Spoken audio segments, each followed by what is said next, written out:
আসসালামু আলাইকুম। সবাই কেমন আছেন? আল্লাহর রহমতে আশা করছি সবাই ভালো আছেন। ইবি কিচেন থেকে আজকে আমি আপনাদের সাথে খুবই মজার একটি রেসিপি শেয়ার করব। আমার রেসিপিটি ভালো লাগলে অবশ্যই চ্যানেলটি সাবস্ক্রাইব করে দিবেন এবং ফেসবুক পেজ থেকে লাইক, কমেন্ট, শেয়ার করে দিবেন।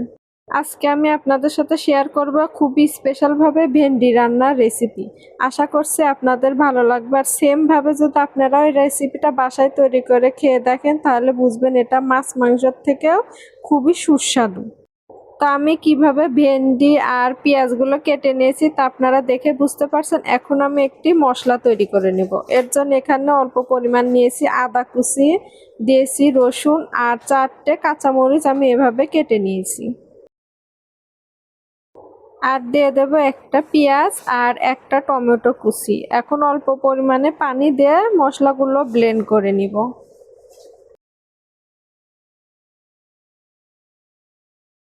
চুলায় একটি প্যান বসিয়ে এর সাথে দিয়ে দিছি সরিষার তেল। আজকের রান্নাটা আমি সরিষার তেল দিয়ে করে নিব। অবশ্যই চেষ্টা করবেন সরিষার তেল দিয়ে রান্না করতে, তাহলে ভেন্ডির রেসিপিটা খেতে খুবই সুস্বাদু লাগবে। এখন ভেন্ডিগুলো দিয়ে দিচ্ছি আর পেঁয়াজগুলো দিয়ে দিচ্ছি, তার সাথে হালকা পরিমাণে লবণ আর হলুদও দিয়ে দিচ্ছি। এখন একটু হালকা করে ভেজে নেব। তো ভেন্ডিগুলো আমার ভাজা হয়ে গেছে, এখন আমি এগুলো একটি প্লেটে উঠিয়ে নিব।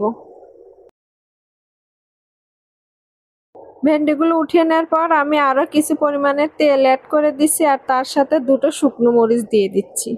শুকনো মরিচ হালকা ভেজে এর মধ্যে জিরে ফোড়ন দিয়ে দিলাম। জিরাটা হালকা একটু ভেজে এর মধ্যে পেঁয়াজ কুচি দিয়ে দিচ্ছি। এখানে আমি হাফ কাপের একটু কম পেঁয়াজ কুচি দিয়েছি। পেঁয়াজগুলো হালকা বাদামি কালার ভাজা হয়ে গেলে আগে থেকে যে মশলাটা আমি ব্লেন্ড করেছিলাম সেটাই দিয়ে দিচ্ছি। এখন এর মধ্যে স্বাদ মতো লবণ দিয়ে দিচ্ছি, হাফ চা চামচের কম দিয়ে দিচ্ছি জিরার গুঁড়া, হাফ চা চামচ দিয়ে দেবো হলুদের গুঁড়া, হাফ চা চামচ দিয়ে দিচ্ছি ধনিয়ার গুঁড়া আর 1 চামচ দিয়ে দেবো মরিচের গুঁড়া। ঝালটা আপনারা আপনাদের পছন্দ মতো দিয়ে দিতে পারেন। এখন মশলাগুলো কিছুক্ষণ কষিয়ে নেব, এর জন্য অল্প পরিমাণ পানি দিয়ে দিলাম। মশলা কিছুক্ষণ কষানো হয়ে গেলে এর সাথে আমি দিয়ে দিচ্ছি 1 টেবিল চামচের মতো টক দই, আর টক দইটা অবশ্যই ফেটিয়ে দিবেন। মশলার সাথে টক দই মিশিয়ে নেওয়ার পরে এখানে আমি একটা টমেটো দিয়ে দিচ্ছি। এখন টমেটোগুলো কিছুক্ষণ মশলার সাথে কষিয়ে নিচ্ছি। মশলা কষানো হয়ে গেলে আমি আগে থেকে যে ভেন্ডিগুলো ভেজে রেখেছিলাম সেইগুলোই দিয়ে দিব। এখন কিছুক্ষণ মশলার সাথে কষিয়ে নেব। ভেন্ডি কষানো হয়ে গেলে এখন এর মধ্যে পানি অ্যাড করে দেব। এখানে আমি 1 কাপের মতো পানি অ্যাড করে দেবো।